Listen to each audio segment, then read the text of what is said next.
Révérend Père, pasteurs et chers compatriotes, soyez les bienvenus dans notre grande patrie du Congo belge. La tâche qui vous est confiée de remplir est très délicate et demande beaucoup de tact. Prêtres et pasteurs, vous venez certes pour évangéliser. Mais cette évangélisation s'inspire de notre grand principe, avant tout, les intérêts de la métropole. Le but essentiel de votre mission n'est point d'apprendre aux Noirs à connaître Dieu. Ils le connaissent déjà depuis leurs ancêtres. Ils prient et se soumettent à Nzambi Mpunu, je sache, et aussi à Nzambi Mawezi. Ils savent que tuer, voler, coucher avec la femme d'autrui, calomnier, insulter, est mauvais. Ayons le courage de l'avouer, vous ne venez pas leur apprendre ce qu'ils savent déjà. Votre rôle est essentiellement de faciliter les administrateurs et les industriels, c'est-à-dire que vous interpréterez l'évangile de la façon qui sert le mieux vos intérêts dans cette partie du monde. Pour ce faire, vous veillerez entre autres à désintéresser nos sauvages noirs des richesses dont regorge leur sous-sol, afin d'éviter qu'ils s'y intéressent ou qu'ils nous fassent une concurrence meurtrière, rêvant un jour à nous déloger de cette partie avant que nous ne nous enrichissions. Votre connaissance de l'Évangile vous permettra de trouver des textes qui recommandent et qui font aimer la pauvreté. Par exemple, « Heureux les pauvres, car le royaume des cieux leur appartient. » Il est plus difficile pour un riche d'entrer au ciel qu'à un chameau de passer par le trou d'une aiguille, etc. Vous ferez donc tout pour que les nègres aient peur de s'enrichir pour mieux mériter le ciel. Les soutenir petit à petit pour qu'ils ne se révoltent jamais un jour. Les industriels et les administratifs seront obligés de se conformer à ce que je vous recommanderai, à vous prêtres et pasteurs blancs, de temps en temps, pour vous faire craindre, de peur de courir à la violence, injurier, battre. Il ne faudra pas que les nègres ripostent ou se nourrissent de vengeance. Pour cela, vous leur enseignerez par tous les moyens et vous insisterez pour qu'ils suivent l'exemple de tous les saints qui ont tendu les joues, qui ont pardonné les offenses, qui ont reçu les crachats et les insultes sans tressaillir.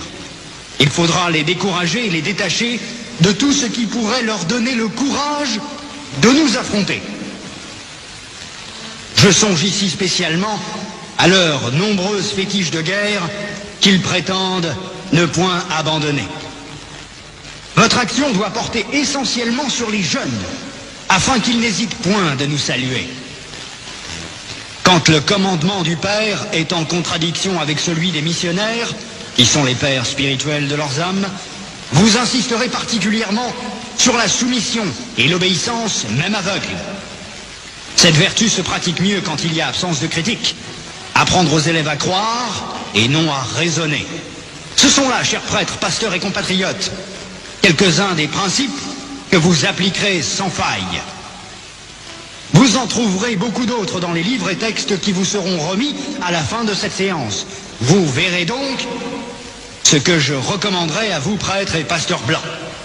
Évangélisez les Noirs jusqu'à la moelle des os, afin qu'ils ne se révoltent jamais contre les injustices que vous leur ferez subir.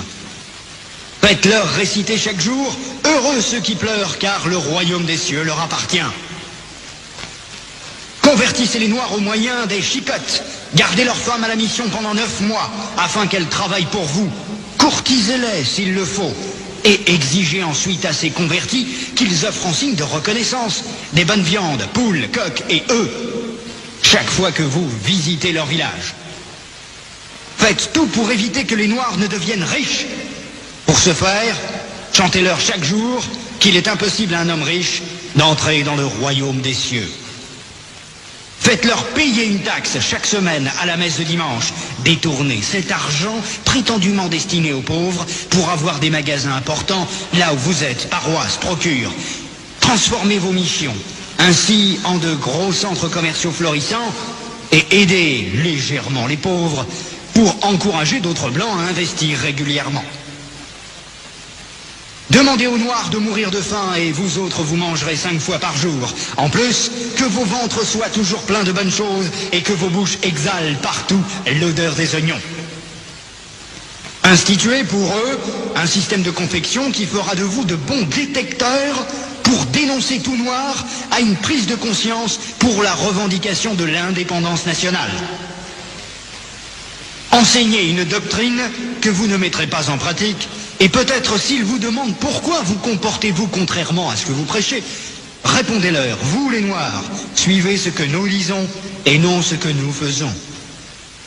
Et s'ils répliquent en disant qu'une foi sans œuvre est une foi morte, fâchez-vous en appliquant le fouet et répondez-leur, heureux ceux qui croient sans protester.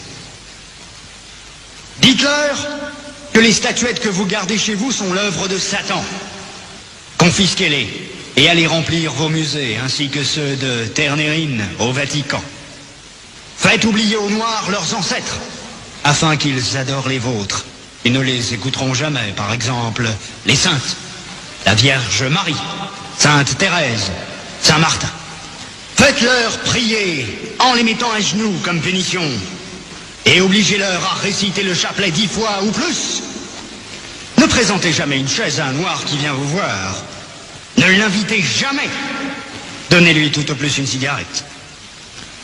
Ne l'invitez jamais à manger avec vous, même s'il égorge pour vous une poule ou un coq, chaque fois que vous arrivez chez lui. Bref, lorsque vous aurez accompli tout cela, notre pays, la Belgique, sera très riche, et c'est plus tard seulement, lorsque les Noirs auront compris que nous essayerons de les aider pour l'amour de Dieu, car on ne réveille pas un chat qui dort. Je vous en remercie vivement, le roi des Belges, Léopold II. Radio Cool de Bois.